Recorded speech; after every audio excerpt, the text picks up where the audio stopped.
Përshëndetje, sot do të punoj me gjuhën shqipe të klasës së tretë. Tema për të cilën do të flasim është pjesët kryesore të fjalisë. Fjalia ka dy pjesë kryesore. Ato janë kryefjala dhe kallëzuese. Kryefjala tregon se cili e kryen veprimin. Ajo gjendet me pyetjet kush, cili, cila, cilët dhe cilat. Vajza lexon. Kush lexon? Vajza. Kallëzuesi tregon se ç'bën kryefjala. Ai gjendet me pyetjen ç'bën, ç'bëjnë e tjerë. Djali vrapon. Çfarë bën djali?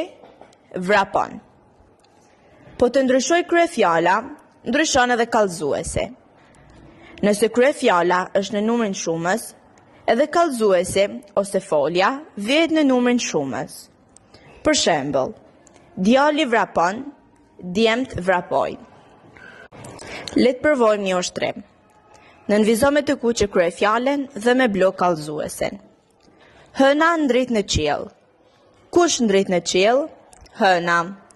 Ç'bën hëna? Ndrit. Pemët ndriçojnë nga drita e hënës.